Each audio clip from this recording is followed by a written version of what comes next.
อรุณสวัสดิ์ค่ะท่านผู้ฟังที่นี่สถานีวิทยุกระจายเสียงแห่งประเทศไทยจังหวัดลำปางสถานีเพื่อบริการข้อมูลข่าวสารหน่วยงานภาครัฐและท้องถิ่นที่เชื่อถือได้ถูกต้องรวดเร็วพร้อมพัฒนาคุณภาพชีวิตประชาชนชาวลำปางให้ดีขึ้นอย่างยั่งยืนทำการส่งกระจายเสียงในระบบ FM ความถี่ 97 เมกะเฮิรตซ์จากอาคารห้องส่งเลขที่ 420 ถนนพหลโยธิน ตำบลหัวเวียง อำเภอเมือง จังหวัดลำปาง ตั้งแต่เวลา 5 นาฬิกาถึง 24 นาฬิกา เป็นประจำทุกวัน มีนางสาวเดือนอินตะเป็นผู้อำนวยการสถานี ช่างเทคนิคประกอบด้วย นายประสานทิมทอง นายแหลมเพชรนันตาแสง นายอิทธิพลปวงจันทร์ นายภูพิงพงศิริแสน และว่าที่ร้อยตรีอาทิตย์วรรณวารีสำหรับผู้ประกาศประกอบด้วย นางกาญจนาอินทา นายบรรหารสุยะ นางอัชราพรปวงจันทร์ และนางสาวชุติการเหล่าชัยค่ะ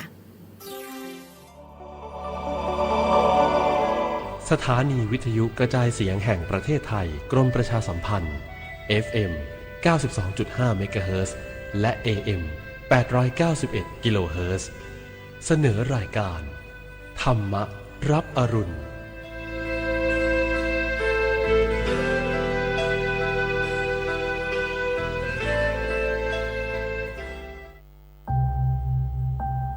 สถานีวิทยุกระจายเสียงแห่งประเทศไทยนำเสนอรายการธรรมรับอรุณโดยมูลนิธิปัญญาภาวนากับพระมหาไพบูลย์อาภีปุณโญในทุกวันพฤหัสเป็นช่วงกลางประสูติที่เป็นกลางข้อมูลที่มีบทเปลี่ยนชนะและความหมายที่ลึกซึ้งงดงามน่าฟังตั้งแต่ต้นให้พ้นจนถึงที่สุดและจบลงอย่างสวยงามเป็นประสูติเรื่องราวที่มาในพระไตรปิฎกที่เมื่อฟังแล้วจะมีการตกผลึกของความคิดเกิดเป็นความคล่องปากจำได้ขึ้นใจแทงตลอดด้วยปัญญาอย่างดีเป็นสัมมาทิฏฐิได้ในวันนี้ก็นำเสนอสัมมาทิฏฐิสูตรเป็นเรื่องราวที่ท่านพระสารีบุตรได้อธิบายถึงลักษณะของสัมมาทิฏฐิท่านผู้ฟังที่มีแม่แบบมาจากเรื่องของอริยสัจสี่คือทุกข์สมุทัยนิโรธและมรรคโดยในทั้งสี่อย่างนั้นอธิบายโดยหลักการของปฏิจจสมุปบาทไล่ไปตั้งแต่เรื่องของความเกิดความแก่ความตายไปจนถึงเรื่องภพความยึดถือเวทนาผัสสะต่างๆสิ่งที่ท่านผู้ฟังเมื่อฟังในคำอธิบายของท่านพระสารีบุตรนี้แล้วที่เราจะต้องจับให้ได้ก็คือว่าแนวทางการอธิบายที่เพิ่มเติมจากที่พระพุทธเจ้าท่านได้อธิบายเอาไว้คือพระพุทธเจ้าท่านจะสุดจบอยู่ที่อวิชชาใช่ไหมในที่นี้ท่านได้ต่อไปจนถึงเรื่องของอาสวะด้วยว่าอาสวะและอวิชชานั้นมีความเกี่ยวข้องกันอยากจะให้ฟังในรายละเอียดตรงนี้ให้ดีๆจะเป็นประโยชน์ในการฟังของเรามากเลยทีเดียวขอเชิญรับฟังมัชฌิมานิกายว่าด้วยความเห็นชอบสัมมาทิฏฐิสูตรมีในสมัยหนึ่งพระผู้มีพระภาคประทับอยู่ณพระเชตวันอารามของท่านอนาถบิณฑิกเศรษฐีในเมืองสาวัตถีในสมัยนั้นท่านพระสารีบุตรได้เรียกภิกษุทั้งหลายมาแล้วกล่าวอย่างนี้ว่าท่านผู้มีอายุทั้งหลายมีคนกล่าวกันว่าสัมมาทิฏฐิสัมมาทิฏฐิก็ด้วยเหตุอย่างไรพระอริยสาวกจึงชื่อว่ามีสัมมาทิฏฐิ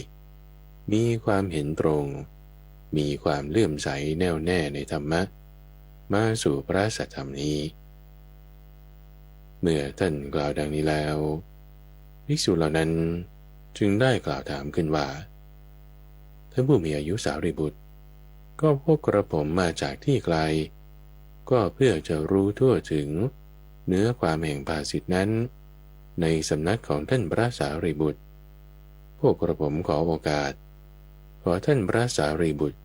จงอธิบายเนื้อความแห่งภาษิตนั้นให้แจ่มแจ้งเถิด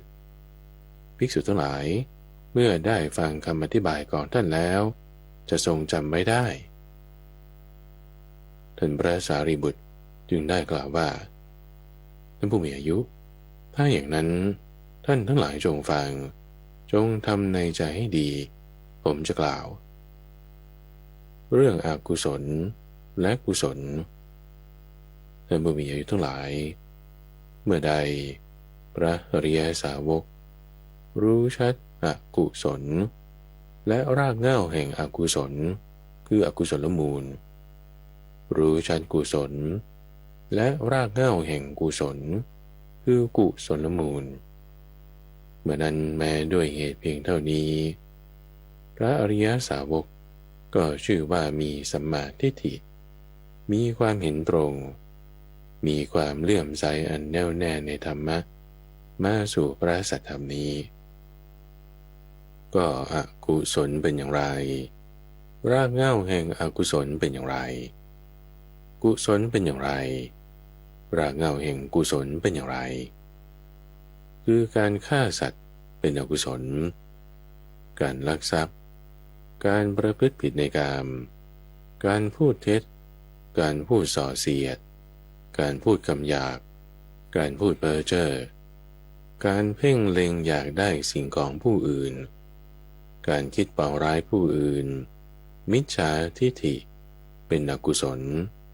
นี้เรียกว่าอกุศลก็รากเหง้าแห่งอกุศลเป็นอย่างไร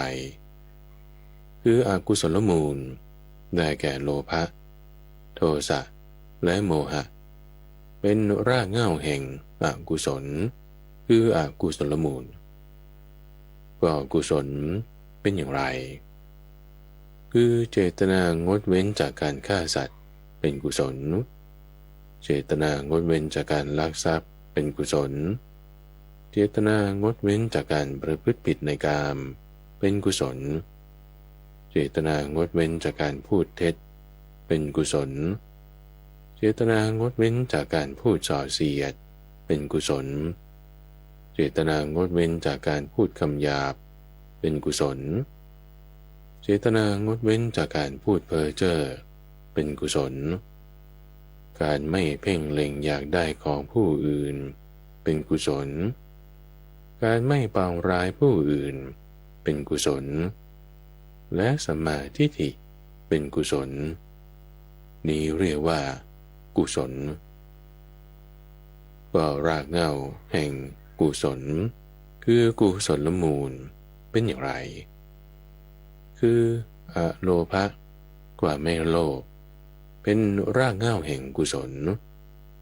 อโทสะกว่าไม่คิดประทุษร้ายเป็นรากเหง้าแห่งกุศลอโมหะคือความไม่หลงเป็นรากเหง้าแห่งกุศลนี้เรียกว่ารากเหง้าแห่งกุศลก็เมื่อใดอริยสาวกรู้ชัดอกุศลและรากเหง้าแห่งอกุศลอย่างนี้รู้ชัดกุศลและรากเหง้าแห่งกุศลอย่างนี้เมื่อนั้นท่านละราคานุสัยบรรเทาปฏิฆานุสัยถอนทิฏฐานุสัยและมานานุสัยที่ว่าเป็นเราโดยประการทั้งปวงละอวิชชาได้แล้วทำวิชชาให้เกิดขึ้นแล้วเป็นผู้ทำที่สุดแห่งทุกข์ได้ในปัจจุบันนี้เองโดยเหตุเพียงเท่านี้พระอริยสาวกก็ชื่อว่ามีสัมมาทิฏฐิมีความเห็นตรงมีความเลื่อมใสอันแน่วแน่ในพระธรรมมาสู่พระสัทธรรมนี้ภิกษุเหล่านั้นจึงชื่นชมยินดีภาสิทธิ์ของท่านพระสารีบุตรด้วยการกล่าวว่าสาธุดีจริงขอรับเรื่องอาหารภิกษุทั้งหลายจึงได้ถามท่านพระสารีบุตรต่อไปอีกว่าก็อธิบายแม้อื่นเป็นเหตุชี้บอกว่าพระอริยสาวก ชื่อว่ามีสัมมาทิฏฐิมีความเห็นตรงมีความเลื่อมใสอันแน่วแน่ในธรรมะมาสู่พระสัทธรรมนี้จะพึงมีอยู่หรือท่านพระสารีบุตรจึงได้ตอบว่าข้อนั้นพึงมีอยู่คือเมื่อใดอริยสาวกรู้ชัดอาหารเหตุเกิดแห่งอาหารความดับแห่งอาหารและก็ปฏิบัติให้ถึงความดับแห่งอาหารเมื่อนั้นแม้ด้วยเหตุเพียงเท่านี้พระอริยสาวกก็ชื่อว่ามีสัมมาทิฏฐิมีความเห็นตรงมีความเลื่อมใสอันแน่วแน่ในธรรมะมาสู่พระสัทธรรมนี้ก็อาหารเป็นอย่างไรเหตุให้เกิดอาหารเป็นอย่างไรและความดับแห่งอาหารเป็นอย่างไรและข้อปฏิบัติให้ถึงความดับไม่เหลือแห่งอาหารเป็นอย่างไรคืออาหารสี่ชนิดย่อมมีเพื่อความดำรงอยู่ของหมู่สัตว์ผู้เกิดแล้ว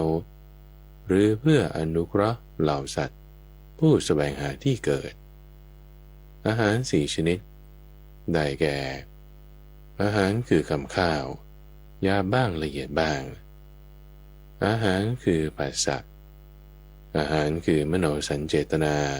คือความจงใจและอาหารคือวิญญาณเพราะตัณหาเกิดเหตุเกิดแห่งอาหารจึงมีเพราะตัณหาดับความดับแห่งอาหารจึงมีและอริยมรรคมีองค์8ได้แก่สัมมาทิฏฐิสัมมาสังกัปปะสัมมาวาจาสัมมากัมมันตะสัมมาอาชีวะสัมมาวายามะสัมมาสติและสัมมาสมาธินี้แหละเป็นข้อปฏิบัติให้ถึงความดับแห่งอาหารเมื่อใดพระอริยสาวกรู้ชัดอาหารเหตุเกิดแห่งอาหารความดับแห่งอาหารและข้อปฏิบัติให้ถึงความดับแห่งอาหารอย่างนี้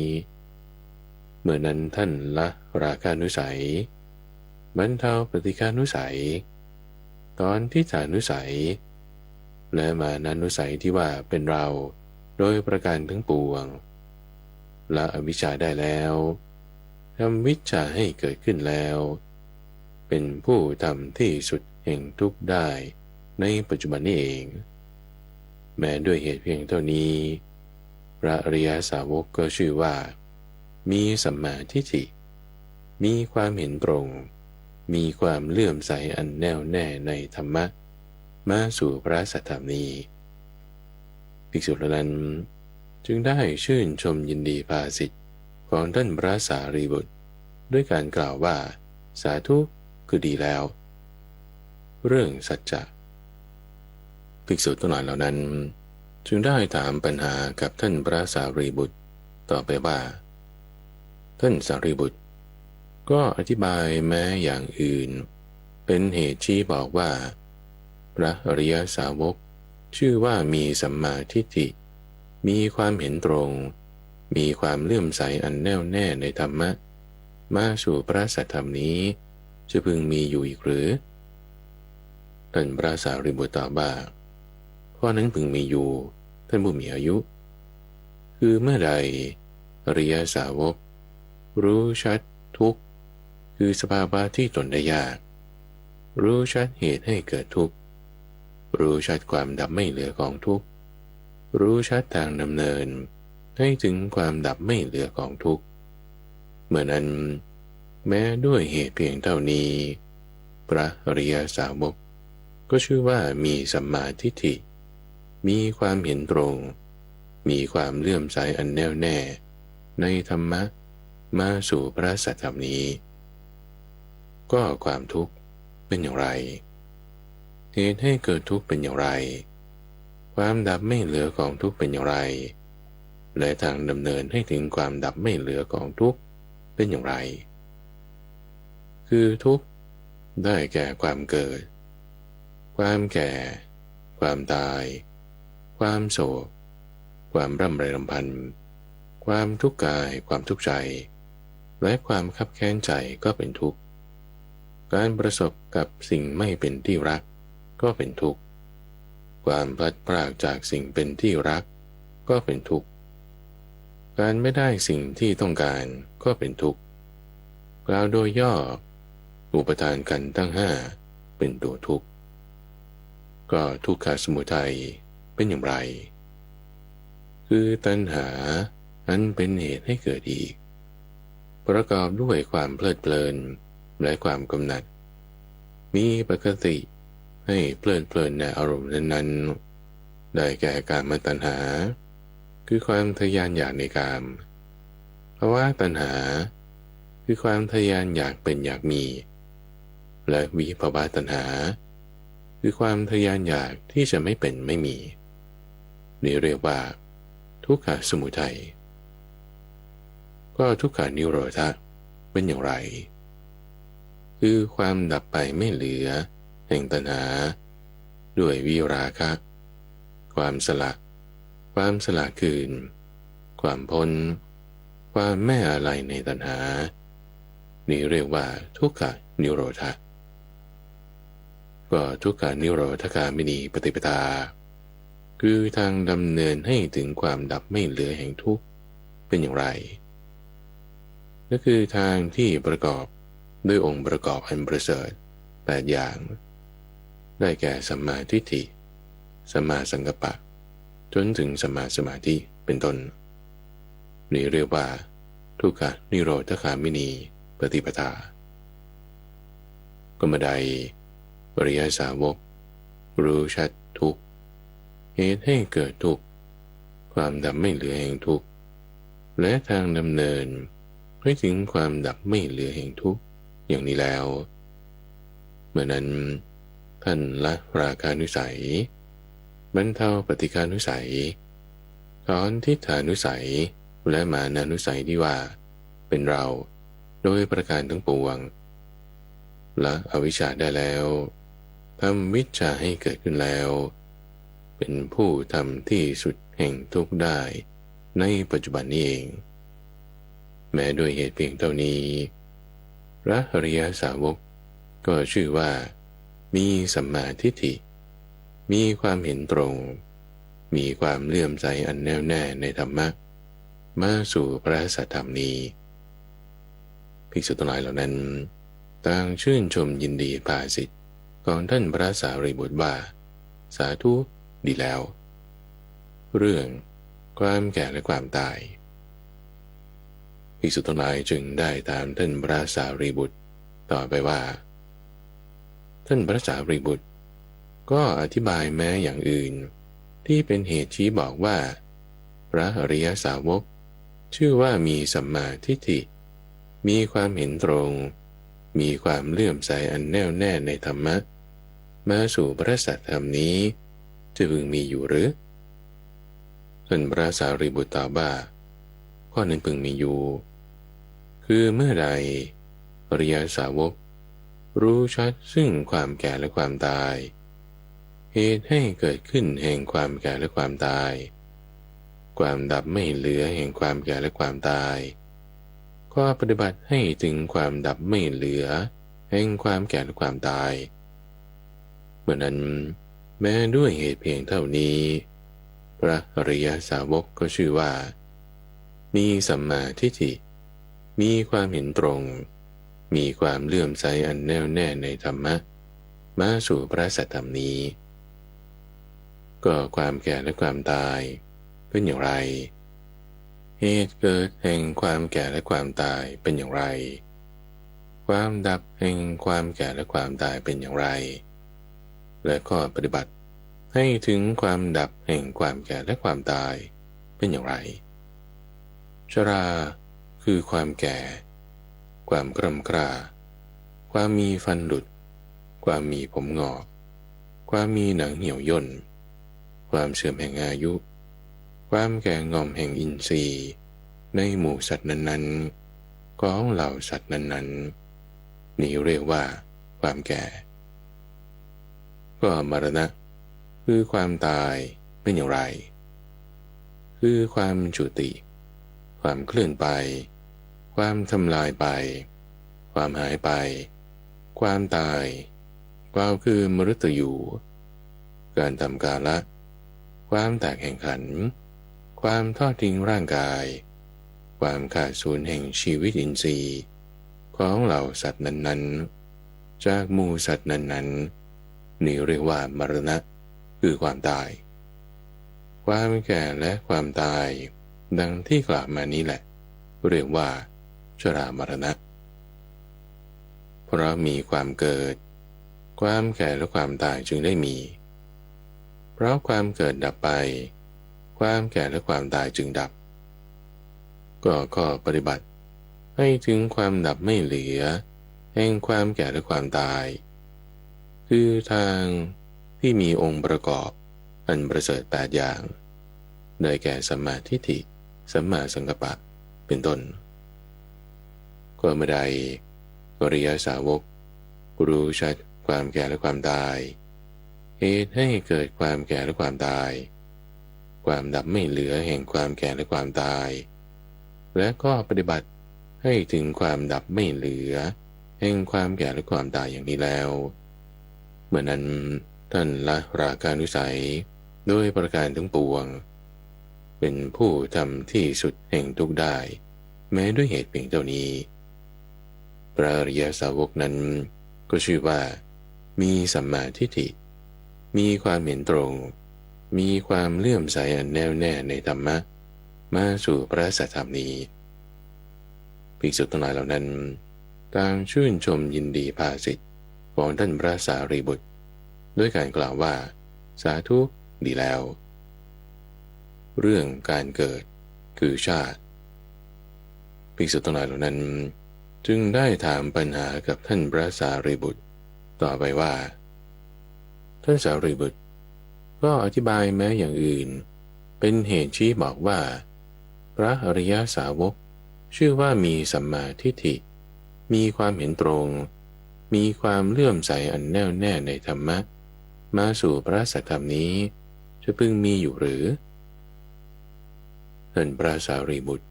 ได้ตอบว่าท่านพึงมีอายุข้อนั้นพึงมีอยู่คือเมื่อใดอริยสาวกรู้ชัดซึ่งการเกิดเหตุให้เกิดแห่งการเกิดความดับแห่งการเกิดและก็ปฏิบัติให้ถึงความดับแห่งการเกิดเมื่อนั้นแม้ด้วยเหตุเพียงเท่านี้อริยสาวกก็ชื่อว่ามีสัมมาทิฏฐิมีความเห็นตรงมีความเลื่อมใสอันแน่วแน่ในธรรมะมาสู่พระสัทธรรมนี้ก็การเกิดคือชาติเป็นอย่างไรเหตุเกิดแห่งชาติเป็นอย่างไรความดับแห่งการเกิดเป็นอย่างไรและก็ปฏิบัติให้ถึงความดับแห่งการเกิดเป็นอย่างไรคือความเกิดพร้อมความหยั่งลงความบังเกิดความบังเกิดเฉพาะความปรากฏแห่งขันธ์ความได้อายตนะในหมู่สัตว์นั้นๆของสัตว์เหล่านั้นนี่เรียกว่าการเกิดเพราะมีภพจึงมีการเกิดเพราะภพดับความดับแห่งการเกิดจึงมีก็อริยมรรคมีองค์8นี่แหละได้แก่สัมมาทิฏฐิสัมมาสังกัปปะเป็นต้นเป็นข้อปฏิบัติให้ถึงความดับแห่งการเกิดก็เมื่อใดอริยสาวกรู้ชัดการเกิดเหตุให้เกิดขึ้นแห่งการเกิดความดับแห่งการเกิดและข้อปฏิบัติให้ถึงความดับไม่เหลือแห่งการเกิดอย่างนี้แล้วเมื่อนั้นท่านละราคานุสัยโดยประการทั้งปวงเป็นผู้ทำที่สุดแห่งทุกข์ได้แม้ด้วยเหตุเพียงเท่านี้พระอริยสาวกก็ชื่อว่ามีสัมมาทิฏฐิมีความเห็นตรงมีความเลื่อมใสอันแน่วแน่ในธรรมะมาสู่พระสัทธรรมนี้ภิกษุทั้งหลายเหล่านั้นต่างชื่นชมยินดีภาสิทธิ์ของท่านพระสารีบุตรด้วยการกล่าวว่าสาธุดีแล้วเรื่องภพภิกษุทั้งหลายเหล่านั้น จึงได้ถามท่านพระสารีบุตรต่อไปว่าท่านสารีบุตรก็อธิบายแม้อย่างอื่นเป็นเหตุชี้บอกว่าพระอริยสาวกชื่อว่ามีสัมมาทิฏฐิมีความเห็นตรงมีความเลื่อมใสอันแน่วแน่ในธรรมะมาสู่พระสัทธรรมนี้จะพึงมีอยู่อีกหรือท่านพระสารีบุตรได้ตอบว่าก็นั้นพึงมีอยู่คือเมื่อใดอริยสาวกรู้ชัดซึ่งภพเหตุให้เกิดขึ้นแห่งภพความดับไม่เหลือแห่งภพและข้อปฏิบัติให้ถึงความดับไม่เหลือแห่งภพเมื่อนั้นแม้ด้วยเหตุเพียงเท่านี้พระอริยสาวกก็ชื่อว่ามีสัมมาทิฏฐิมีความเห็นตรงมีความเลื่อมใสอันแน่วแน่ในธรรมะมาสู่พระสัทธรรมนี้ก็ภพเป็นอย่างไรเหตุให้เกิดภพเป็นอย่างไรความดับแห่งภพเป็นอย่างไรก็ปฏิบัติให้ถึงความดับแห่งภพเป็นอย่างไรคือภพสามเหล่านี้มีอยู่ได้แก่กามภพคือสภาวะที่เป็นกามาวจรรูปภพคือสภาวะที่เป็นรูปาวจรและอรูปภพคือสภาวะที่เป็นอรูปาวจรเพราะมีอุปาทานความเกิดแห่งภพจึงมีเพราะความดับแห่งอุปาทานความดับแห่งภพจึงมีก็ข้อปฏิบัติให้ถึงความดับไม่เหลือแห่งภพคือทางที่ประกอบด้วยองค์ประกอบอันประเสริฐ8อย่างนี้นั่นเองได้แก่สัมมาทิฏฐิสัมมาสังกัปปะเป็นต้นก็เมื่อใดอริยสาวกรู้ชัดซึ่งภพเหตุให้เกิดภพความดับแห่งภพและก็ปฏิบัติให้ถึงความดับแห่งภพอย่างนี้แล้วเมื่อนั้นท่านละราคานุสัยโดยประการทั้งปวงเป็นผู้ทำที่สุดแห่งทุกข์ได้แม้ด้วยเหตุเพียงเท่านี้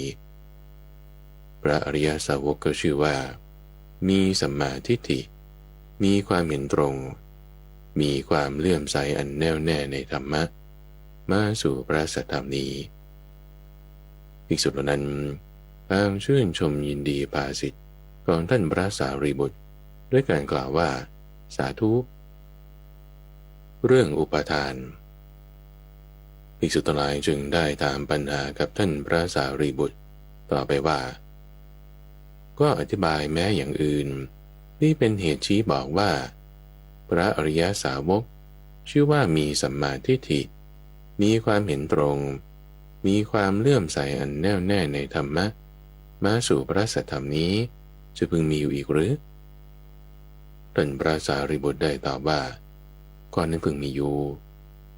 คือเมื่อใดอริยสาวกรู้ชัดซึ่งอุปาทานคือความยึดถือเหตุให้เกิดแห่งอุปาทานความดับแห่งอุปาทานและข้อปฏิบัติให้ถึงความดับแห่งอุปาทานเมื่อนั้นแม้ด้วยเหตุเพียงเท่านี้อริยสาวกนั้นก็ชื่อว่ามีสัมมาทิฏฐิมีความเห็นตรงมีความเลื่อมใสอันแน่วแน่ในธรรมะมาสู่พระสัทธรรมนี้ก็อุปทานคือความยึดถือเป็นอย่างไรเหตุเกิดแห่งอุปทานเป็นอย่างไรความดับแห่งอุปาทานเป็นอย่างไรก็ปฏิบัติให้ถึงความดับแห่งอุปาทานเป็นอย่างไรคืออุปทาน4ประการนี้ได้แก่กามุปาทานคือความยึดมั่นในกามทิฏฐุปาทานความยึดมั่นในทิฏฐิศีลพัตตุปาทานความยึดมั่นในศีลและวัดและอัตวาทุปาทานคือความยึดมั่นในวาทะว่ามีอัตตาและเพราะอาศัยตัณหาเกิดจึงเกิดมีอุปาทาน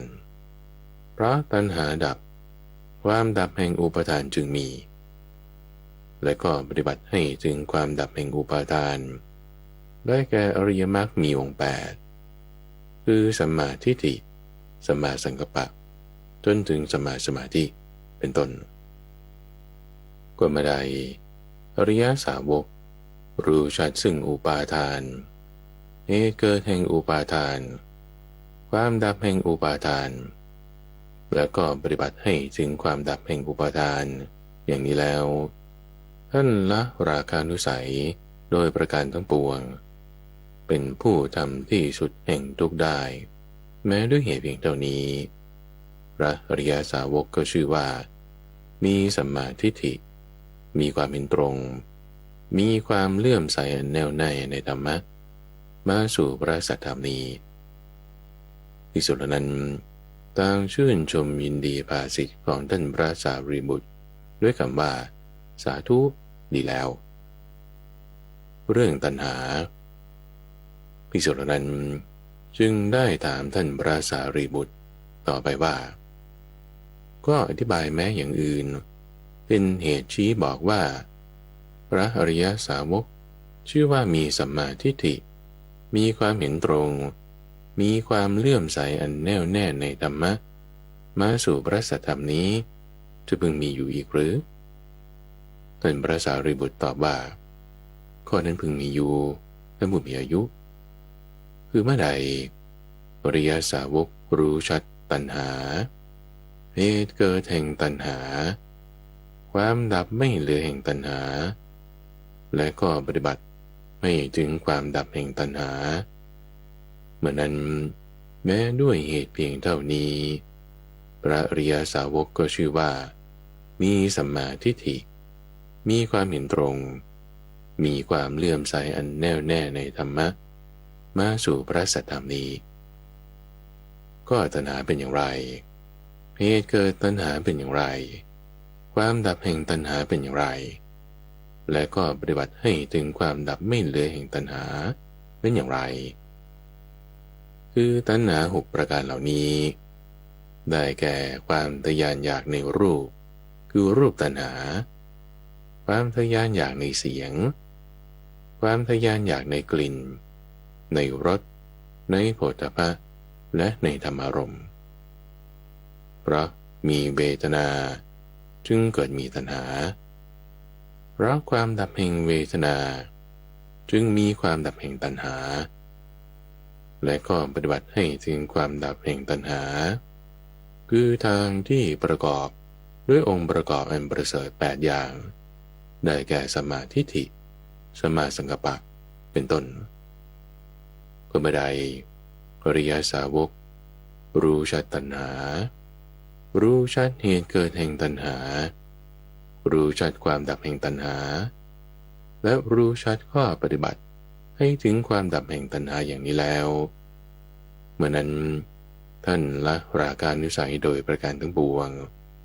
เป็นผู้ทำที่สุดแห่งทุกข์ได้แม้ด้วยเหตุเพียงเท่านี้พระอริยสาวกก็ชื่อว่ามีสัมมาทิฏฐิมีความเห็นตรงมีความเลื่อมใสอันแน่วแน่ในธรรมะมาสู่พระสัทธรรมนี้ภิกษุเหล่านั้นต่างชื่นชมยินดีภาสิทธิ์ของท่านพระสารีบุตรด้วยการกล่าวว่าสาธุคือดีแล้วเรื่องเวทนา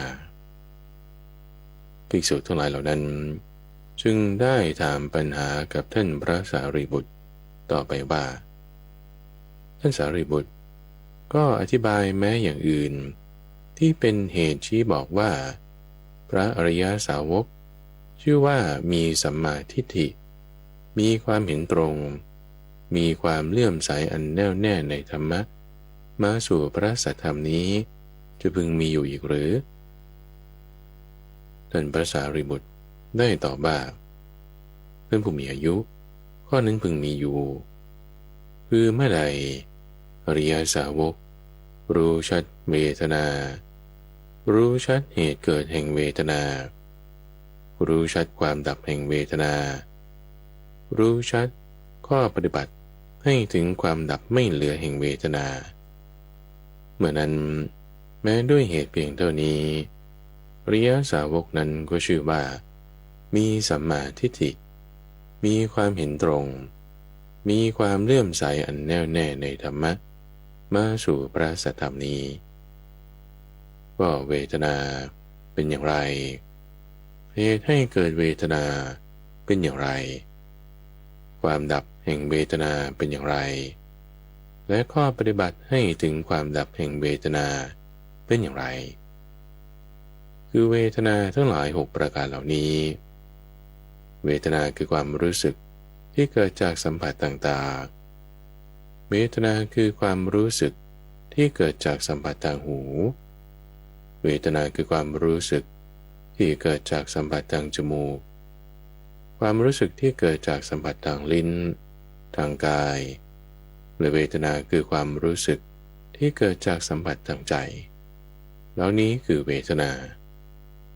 เพราะผัสสะเกิดเหตุเกิดแห่งเวทนาจึงมีเพราะผัสสะดับความดับแห่งเวทนาจึงมีแล้วก็ปฏิบัติให้ถึงความดับแห่งเวทนาคือทางที่ประกอบด้วยองค์ประกอบอันประเสริฐ8อย่างได้แก่สัมมาทิฏฐิสัมมาสังกัปปะเป็นต้นเมื่อใดอริยสาวกรู้ชัดเวทนารู้ชัดเหตุเกิดแห่งเวทนารู้ชัดความดับแห่งเวทนาแล้วรู้ชัดข้อปฏิบัติให้ถึงความดับแห่งเวทนาอย่างนี้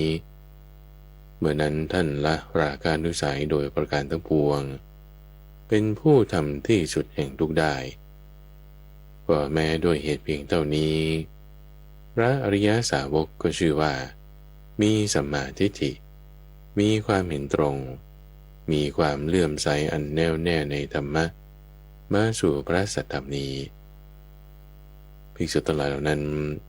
ก็ชื่นชมยินดีปาสิทธิ์ของท่านพระสารีบุตรด้วยการกล่าวว่าสาธุคือดีแล้วเรื่องผัสสะภิกษุทั้งหลายเหล่านั้นจึงได้ถามปัญหากับท่านพระสารีบุตรต่อไปอีกว่า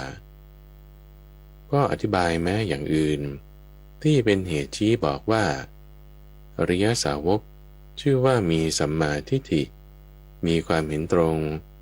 มีความเลื่อมใสอันแน่วแน่ในธรรมะมาสู่พระสัทธรรมนี้จะพึงมีอยู่อีกหรือท่านพระสารีบุตรตอบว่าข้อนั้นพึงมีอยู่ท่านผู้มีอายุคือเมื่อใดอริยสาวกรู้ชัดผัสสะรู้ชัดเหตุให้เกิดผัสสะรู้ชัดความดับแห่งผัสสะแล้วรู้ชัดข้อปฏิบัติให้ถึงความดับแห่งผัสสะเมื่อนั้นแม้ด้วยเหตุเพียงเท่านี้พระอริยสาวกก็ชื่อว่ามีสัมมาทิฏฐิมีความเห็นตรงมีความเลื่อมใสอันแน่วแน่ในธรรมะมาสู่พระสัทธรรมนี้ก็ผัสสะเป็นอย่างไรเหตุให้เกิดผัสสะเป็นอย่างไรความดับแห่งผัสสะเป็นอย่างไร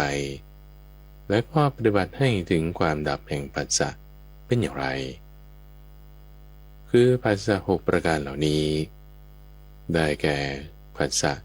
คือสัมผัสทางตาสัมผัสทางหู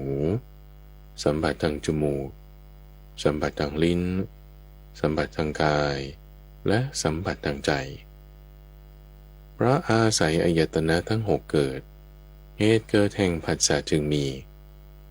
เพราะอายตนะทั้ง6ดับความดับแห่งผัสสะจึงมีและก็ปฏิบัติให้ถึงความดับแห่งผัสสะคือหนทางที่ประกอบ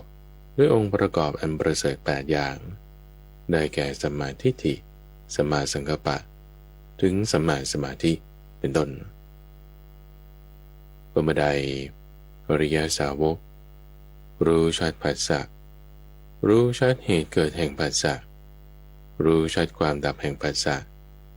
และข้อปฏิบัติให้ถึงความดับแห่งผัสสะอย่างนี้เมื่อนั้นท่านละราคะนุสัยโดยประการทั้งปวงเป็นผู้ทำที่สุดแห่งทุกข์ได้ก็แม้ด้วยเหตุเพียงเท่านี้พระอริยสาวกก็ชื่อว่ามีสัมมาทิฏฐิมีความเห็นตรงมีความเลื่อมใสอันแน่วแน่ในธรรมะมาสู่พระสัทธรรมนี้ภิกษุทั้งหลายเหล่านั้นต่างชื่นชมยินดีปาสิกของท่านพระสารีบุตรด้วยการกล่าวว่าสาธุเรื่องอายตนะ ภิกษุทั้งหลายเหล่านั้นจึงได้ถามท่านพระสารีบุตรต่อไปว่าท่านสารีบุตรก็อธิบายแม้อย่างอื่นที่เป็นเหตุชี้บอกว่าพระอริยสาวกชื่อว่ามีสัมมาทิฏฐิมีความเห็นตรงมีความเลื่อมใสอันแน่วแน่ในธรรมะมาสู่พระสัทธรรมนี้จะพึงมีอยู่อีกหรือข้อนั้นพึงมีอยู่ท่านผู้มีอายุคือเมื่อใดพระอริยสาวกรู้ชัดอายตนะ6ประการรู้ชัดเหตุเกิดอายตนะ6ประการรู้ชัดความดับแห่งอายตนะ6ประการและรู้ชัดข้อปฏิบัติให้ถึงความดับแห่งอายตนะ6ประการเมื่อนั้นแม้ด้วยเหตุเพียงเท่านี้อริยสาวกนั้นก็ชื่อว่ามีสัมมาทิฏฐิมีความเห็นตรงมีความเลื่อมใสอันแน่วแน่ในธรรมะมาสู่พระสัทธรรมนี้ก็อายตนะทั้ง6ประการเป็นอย่างไรเหตุเกิดอายตนะ6ประการเป็นอย่างไรความดับแห่งอายตนะ6ประการเป็นอย่างไรและข้อปฏิบัติให้ถึงความดับแห่งอายตนะ6ประการเป็นอย่างไรอายตนะ6ประการเหล่านี้คืออายตนะทางตาอายตนะทางหูอายตนะทางจมูกอายตนะทางลิ้นอายตนะทางกายและอายตนะทางใจเพราะนามรูปเกิดเหตุเกิดแห่งอายตนะทั้ง6ประการจึงมีเพราะนามรูปดับความดับแห่งอายตนะทั้ง6ประการจึงมีก็ทางอันประกอบด้วยองค์ประกอบอันประเสริฐ8อย่างได้แก่สัมมาทิฏฐิสัมมาสังกัปปะเป็นต้น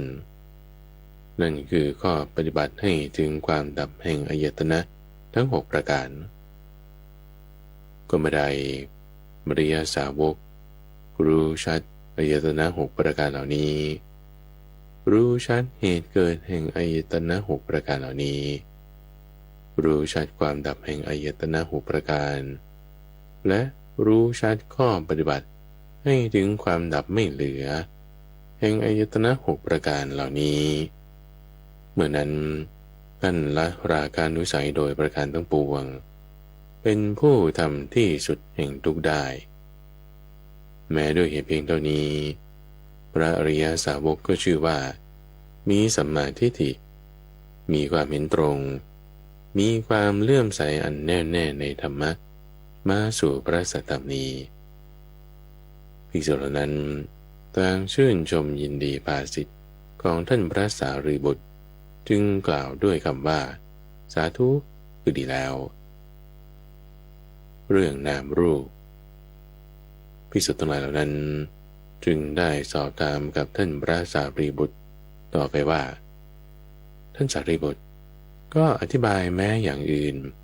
ที่เป็นเหตุชี้บอกว่าพระอริยสาวกชื่อว่ามีสัมมาทิฏฐิมีความเห็นตรงมีความเลื่อมใสอันแน่วแน่ในธรรมะมาสู่พระสัทธรรมนี้จะพึงมีอยู่อีกหรือท่านพระสารีบุตรได้ตอบว่าท่านผู้มีอายุข้อนั้นพึงมีอยู่คือเมื่อใดอริยสาวกรู้ชัดนามรูป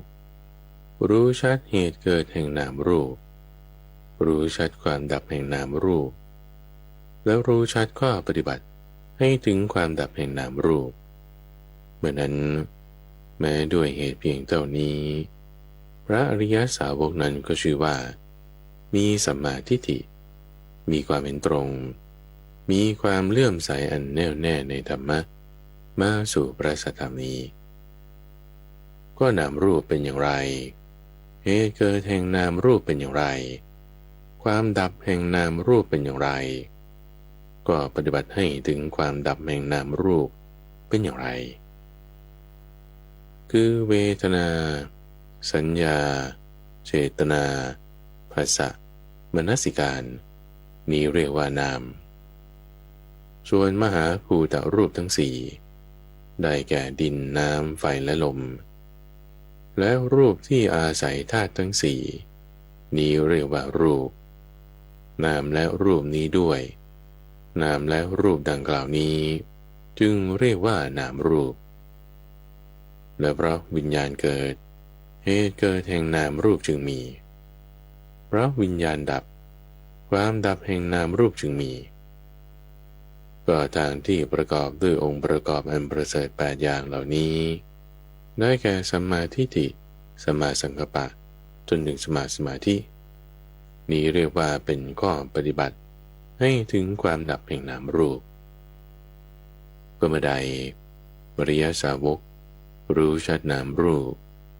รู้ชัดเหตุเกิดแห่งนามรูปรู้ชัดความดับแห่งนามรูปรู้ชัดข้อปฏิบัติให้ถึงความดับแห่งนามรูปอย่างนี้แล้วเมื่อนั้นท่านละราคานุสัยโดยประการทั้งปวง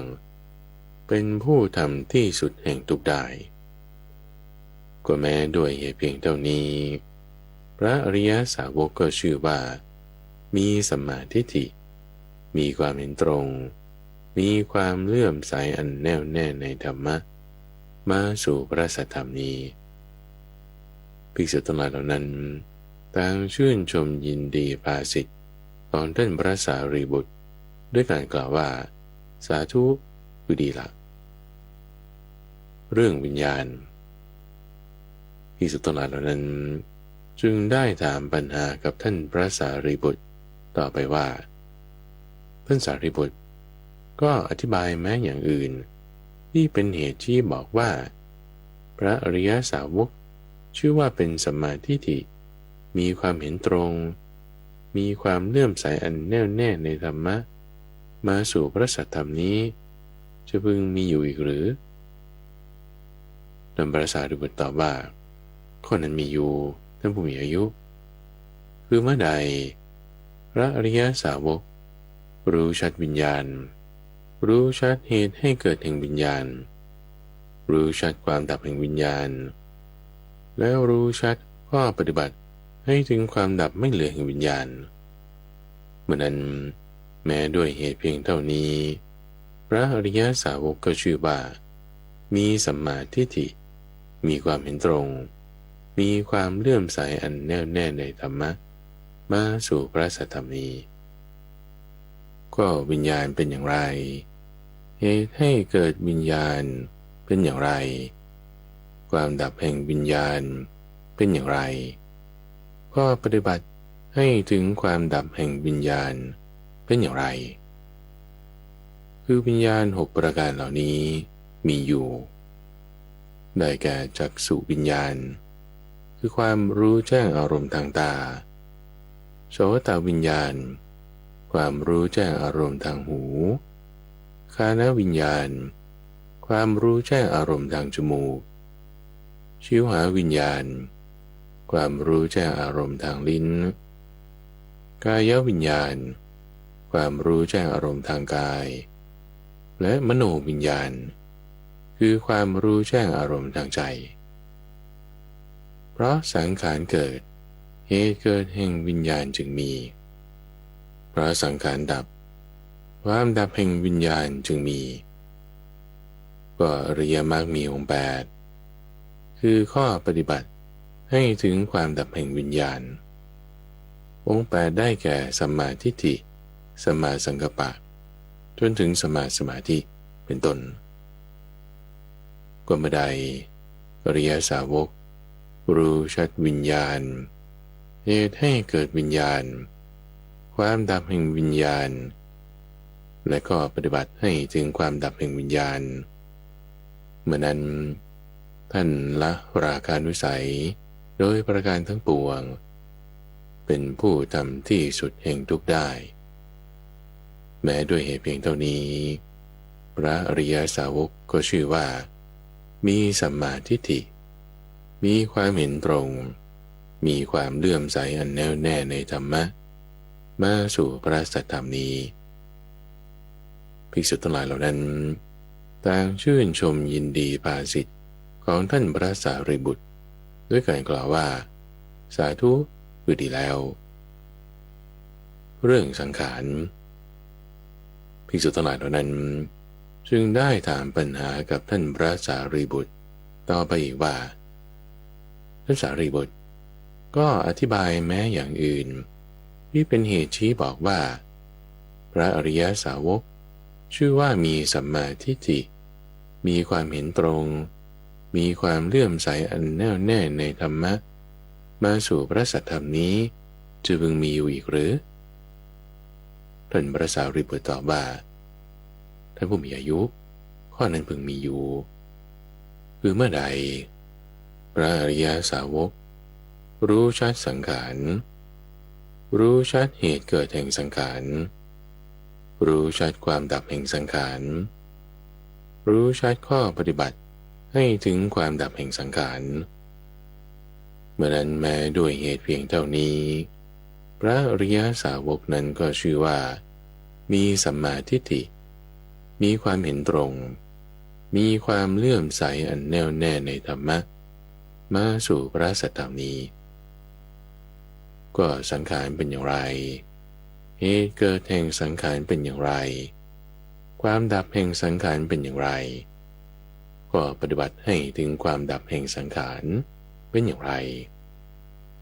คือสังขารสามอย่างเหล่านี้ได้แก่กายสังขารคือสภาพที่ปรุงแต่งกายวจีสังขารสภาพที่ปรุงแต่งวาจาและจิตตสังขารคือสภาพที่ปรุงแต่งใจและเพราะอวิชชาเกิดเหตุเกิดแห่งสังขารจึงมีเพราะอวิชชาดับความดับแห่งสังขารจึงมีและอริยมรรคมีองค์8เป็นข้อปฏิบัติให้ถึงความดับแห่งสังขารได้แก่สัมมาทิฏฐิสัมมาสังกัปปะเป็นต้นก็เมื่อใดอริยสาวกรู้ชัดสังขารรู้ชัดเหตุเกิดแห่งสังขารรู้ชัดความดับแห่งสังขารรู้ชัดข้อปฏิบัติให้ถึงความดับแห่งสังขารเมื่อนั้นท่านละราคานุสัยโดยประการทั้งปวงเป็นผู้ทำที่สุดแห่งทุกข์ได้แม้โดยเหตุเพียงเท่านี้พระอริยสาวกก็ชื่อว่ามีสัมมาทิฏฐิมีความเห็นตรงมีความเลื่อมใสอันแน่วแน่ในธรรมะมาสู่พระสัทธรรมนี้ภิกษุทั้งหลายเหล่านั้นต่างชื่นชมยินดีภาสิทธิ์ของท่านพระสารีบุตรจึงกล่าวว่าสาธุก็ดีแล้วเรื่องอวิชชาภิกษุทั้งหลายเหล่านั้นจึงได้ถามกับท่านพระสารีบุตรต่อไปว่าท่านสารีบุตรก็อธิบายแม้อย่างอื่นที่เป็นเหตุชี้บอกว่าพระอริยสาวกชื่อว่ามีสัมมาทิฏฐิมีความเห็นตรงมีความเลื่อมใสอันแน่วแน่ในธรรมะมาสู่พระสัทธรรมนี้จะพึงมีอยู่อีกหรือท่านพระสารีบุตรตอบว่าข้อนั้นพึงมีอยู่ท่านผู้มีอายุคือเมื่อใดพระอริยสาวกรู้ชัดอวิชชารู้ชัดเหตุเกิดแห่งอวิชชารู้ชัดความดับแห่งอวิชชา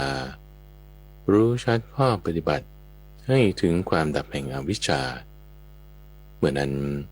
แม้ด้วยเหตุเพียงเท่านี้พระอริยสาวกนั้นก็ชื่อว่ามีสัมมาทิฏฐิมีความเห็นตรงมีความเลื่อมใสอันแน่วแน่ในธรรมะมาสู่พระสัทธรรมนี้ก็อวิชชาเป็นอย่างไรเหตุเกิดแห่งอวิชชาเป็นอย่างไรความดับแห่งอวิชชาเป็นอย่างไรและก็ปฏิบัติให้ถึงความดับแห่งอวิชชาเป็นอย่างไรคือความไม่รู้ในทุกข์ไม่รู้ในเหตุให้เกิดทุกข์ไม่รู้ในความดับแห่งทุกข์และไม่รู้ในข้อปฏิบัติให้ถึงความดับไม่เหลือแห่งทุกข์นี่เรียกว่าอวิชชาเพราะอาสวะเกิดเหตุเกิดแห่งอวิชชาจึงมีเพราะอาสวะดับความดับแห่งอวิชชาจึงมีและอริยมรรคมีองค์8นี่แหละเป็นข้อปฏิบัติให้ถึงความดับแห่งอวิชชาได้แก่สัมมาทิฏฐิสัมมาสังกัปปะเป็นต้น ก็ไม่ได้อริยสาวกรู้ชัดอวิชชารู้ชัดเหตุเกิดแห่งอวิชชารู้ชัดความดับแห่งอวิชชาและรู้ชัดข้อปฏิบัติให้ถึงความดับแห่งอวิชชาอย่างนี้แล้วเมื่อนั้นท่านละราคานุสัยโดยประการทั้งปวงเป็นผู้ทำที่สุดแห่งทุกได้แม้ด้วยเหตุเพียงเท่านี้พระอริยสาวกก็ชื่อว่ามีสัมมาทิฏฐิมีความเห็นตรงมีความเลื่อมใสอันแน่วแน่ในธรรมะมาสู่พระสัทธรรมนี้ภิกษุทั้งหลายเหล่านั้นต่างชื่นชมยินดีภาสิทธิ์ของท่านพระสารีบุตรด้วยกล่าวว่าสาธุคือดีแล้วเรื่องอาสวะภิกษุทั้งหลายเหล่านั้นจึงได้ถามท่านพระสารีบุตรต่อไปว่าท่านสารีบุตรก็อธิบายแม้อย่างอื่น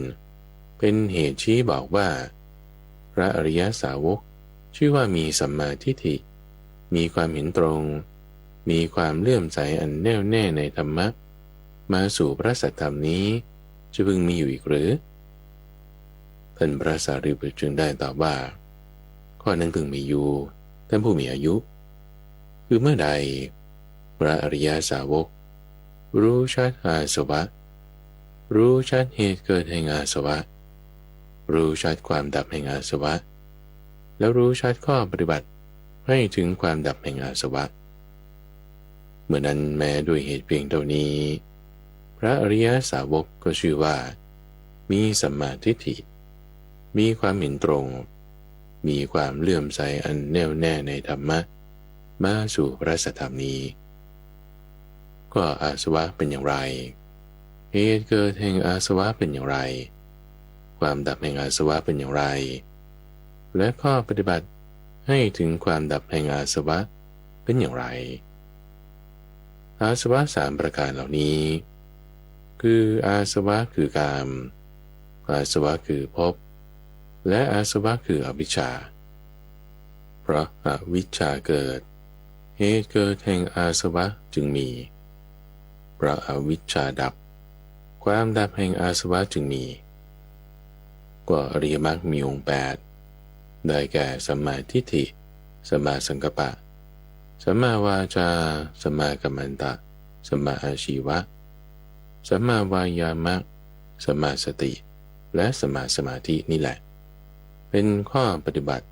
ให้ถึงความดับแห่งอาสวะก็ไม่ได้อริยสาวกรู้ชัดซึ่งอาสวะรู้ชัดเหตุเกิดแห่งอาสวะรู้ชัดความดับแห่งอาสวะรู้ชัดข้อปฏิบัติให้ถึงความดับแห่งอาสวะอย่างนี้เมื่อนั้นท่านละราคานุสัยบรรเทาปฏิฆานุสัยถอนทิฏฐานุสัยและมานานุสัยที่ว่าเป็นเราโดยประการทั้งปวงละอวิชชาได้แล้วทำวิชชาให้เกิดขึ้นแล้วเป็นผู้ทำที่สุดแห่งทุกได้ในปัจจุบันนี้เองแม้ด้วยเหตุเพียงเท่านี้พระอริยสาวกก็ชื่อว่ามีสัมมาทิฏฐิมีความเห็นตรงมีความเลื่อมใสอันแน่วแน่ในธรรมะมาสู่พระสัทธรรมนี้เมื่อท่านพระสารีบุตรได้กล่าวภาษิตนี้แล้วภิกษุทั้งหลายเหล่านั้นต่างมีใจชื่นชมยินดีภาษิตของท่านพระสารีบุตรดังนี้แหละสัมมาทิฏฐิสูตรจบในที่ท่านได้รับฟังจบไปนั้นคือสัมมาทิฏฐิสูตรเป็นเรื่องราวการอธิบายแต่ละอาการของปฏิจจสมุปบาทตามนัยยะของอริยสัจสี่ที่แสดงโดยท่านพระสารีบุตรในรายการธรรมารับอรุณช่วงกลางประสูตรนำเสนอโดยมูลนิธิปัญญาภาวนาดำเนินรายการโดยพระมหาไพบูลย์อาภิปุณโญท่านสามารถติดตามรับฟังช่วงของกลางประสูตรได้ในทุกวันพฤหัสตั้งแต่เวลา 5:00 ถึง 6:00 เช้าทางสถานีวิทยุกระจายเสียงแห่งประเทศไทยหรือว่าในเครือข่ายของกรมประชาสัมพันธ์ตามช่วงเวลาต่างๆ หรือรับฟังย้อนหลังได้ในระบบพอดแคสต์หรือที่เว็บไซต์ปัญญา .org panya.org แล้วพบกันใหม่ในวันพรุ่งนี้เจริญพร